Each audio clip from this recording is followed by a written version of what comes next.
Which is the most important building in the world? You would think it's the White House or the Kremlin or the Indian Parliament, but you would be wrong. As of this week, the most important building in the world is the one that is right behind me, the Dubai Expo Center. In just a few hours from now, thousands of delegates from across the world will descend on this building. Hundreds are already pouring in. These are world leaders, religious leaders, activists, corporate bigwigs. And what is their job? To save the planet, to strike unanimous agreements on how to save the world.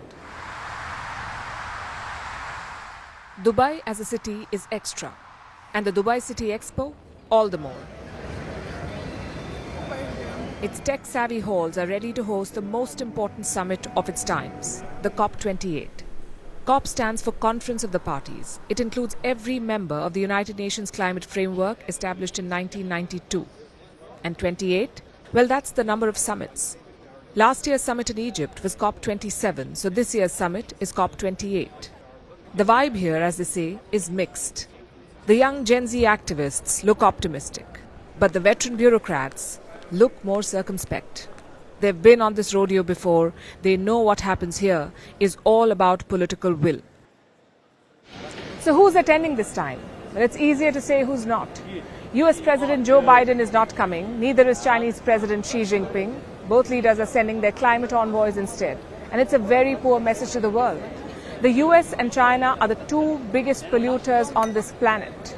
But their presidents are a no-show. Tells you how much significance they attach to this summit. Does that mean the summit is doomed for failure? Maybe not. Some 70,000 delegates are expected to attend COP28. They will come from 200 plus countries and regions. It's likely to be the most attended COP in the summit's history. The one in Glasgow, for example, had just 38,000 participants. Dubai is hosting nearly twice that number. The idea is to bring in as many voices as possible.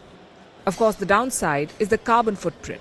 What message does it send when thousands of people fly in to attend a climate summit on cutting emissions? It's counterproductive at best, hypocrisy at worst. But the attendance is not the headline here. That would be the negotiations. The summit will run from November 30th to December 12th. But don't be surprised if the talks are extended. In Egypt last year, the negotiations ran for 2 extra days. Chances are we could see a repeat. But what exactly will be up for discussion? Well, COP28 is about 2 major issues. The first is the global Stocktake. Think of it as a routine assessment program. In 2015, countries signed the Paris Agreement. They agreed to limit global temperature rise to 1.5 degrees Celsius.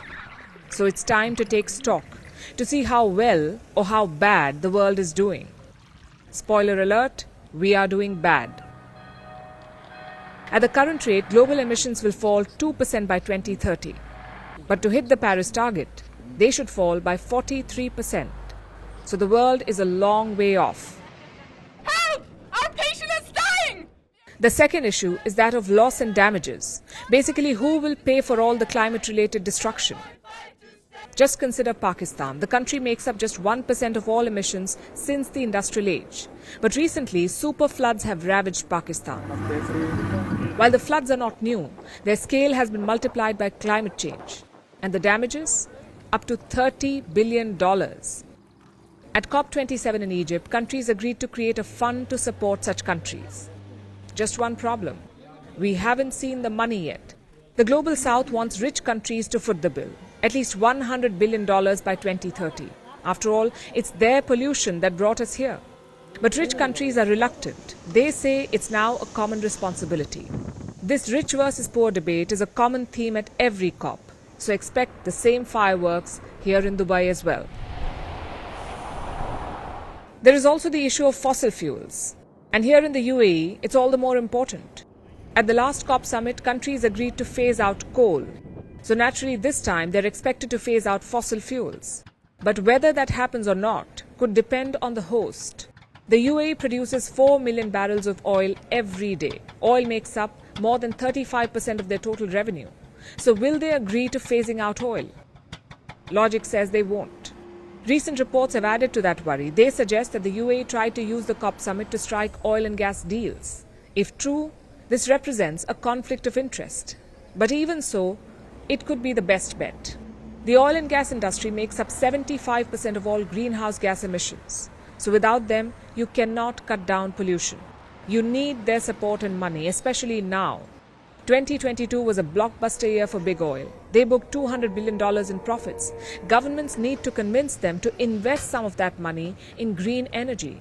If not, the clean pivot will be delayed. A lot of the results here will depend on leadership, on what sort of concessions the rich countries are willing to make. But time is of the essence.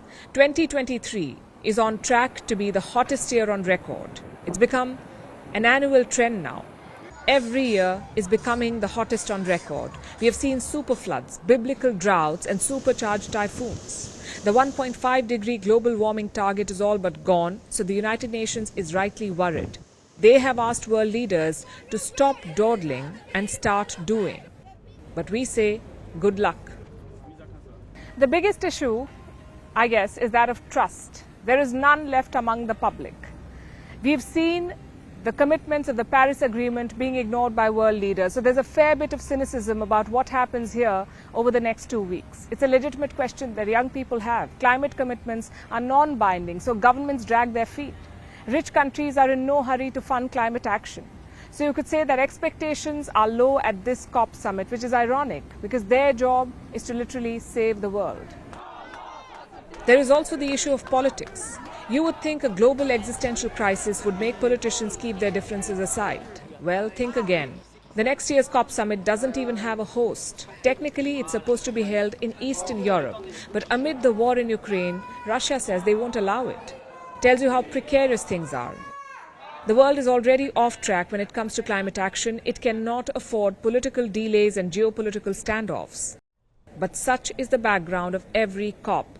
Politics, double standards, and low expectations. It may not be the best bet to tackle climate change, but right now, it's the only one we have.